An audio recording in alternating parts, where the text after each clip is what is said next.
यानंतर एक मोठी बातमी पुण्यातून पाहूयात। पुण्यातल्या कसब्याच्या रणांगणामध्ये मुख्यमंत्री सुद्धा उतरणार आहेत। या प्रचाराच्या शेवटच्या टप्प्यामध्ये मुख्यमंत्री एकनाथ शिंदे जंगी प्रचार सभा घेणार असून त्या प्रचार सभेची तारीख आणि वेळ लवकरच निश्चित केली जाईल।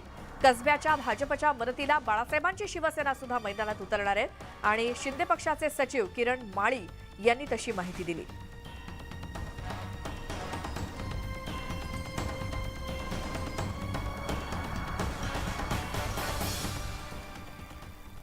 आता चिंचवड आणि कसबा विधानसभा पोटनिवडणुकीसाठी अर्ज मागे घेण्याचा आजचा शेवटचा दिवस आहे।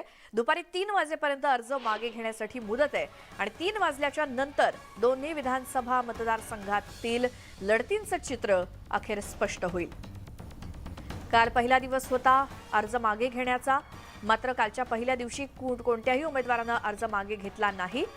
आजचा शेवटचा दिवस आहे उमेदवारी अर्ज मागे घेण्याचा, त्यामुळे आज दुपारी 3 वाजेपर्यंत संपूर्ण चित्र स्पष्ट होईल। कसबा आणि चिंचवड विधानसभा पोटनिवडणुकीमध्ये नेमक्या लढती कशा असतील।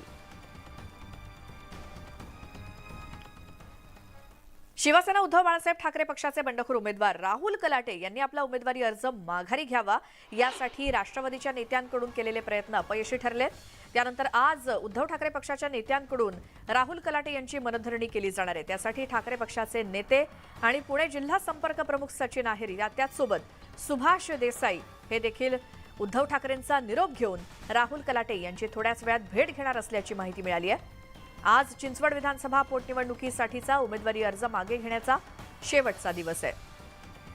गोविंद वाकडे आमचे प्रतिनिधी आपल्या सोबत आहेत। गोविंद, राहुल कलाटे यांची मनधरणी करण्याचा आतापर्यंत कोणी प्रयत्न केला आणि आता आणखी कोण येणार आहे? श्वेता, खरं तर भाजपचे नेते असतील, त्याचबरोबर राष्ट्रवादीचे स्थानिक नेते आणि अर्थातच अजित पवार यांनी सुद्धा राहुल कलाटे यांनी आपला उमेदवारी अर्ज घ्यावा यासाठी म्हणून प्रयत्न केले होते। मात्र राष्ट्रवादी भाजपच्या नेत्यांचे प्रयत्न असफल ठरल्यानंतर आता शिवसेना नेते जे आहेत ते थोड्याच वेळात राहुल कलाटे यांची भेट घेणार आहेत। थेट उद्धव ठाकरे यांचा निरोप घेऊन ते येणार असल्याची माहिती मिळते। आज शेवटचा दिवस आहे आणि जर राहुल कलाटेंनी आपला उमेदवारी अर्ज मागे घेतला नाही तर इथे तिरंगी लढत होऊ शकते आणि त्यामुळे मताचं विभाजन होऊ शकते आणि त्याचा फटका महाविकास आघाडीला बसू शकतो, हे अगदी स्पष्ट आहे। आणि त्यामुळे मोठ्या प्रमाणावर प्रयत्न केले जातात की राहुल कलाटेंनी आपला उमेदवारी अर्ज मागे घ्यावा। मात्र राहुल कलाटेंशी आपलं बोलणं झालं त्यावेळेस त्यांनी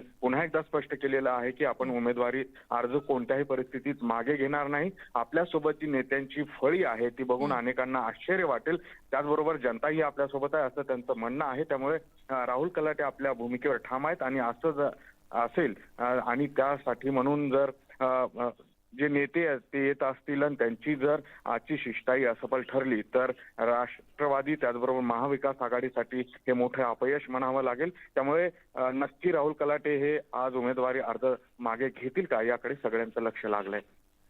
जे धन्यवाद गोविंद, तुम्ही दिलेल्या सगळ्या माहितीसाठी। तर राहुल कलाटेंनी काय प्रतिक्रिया दिली ते देखील ऐकूयात।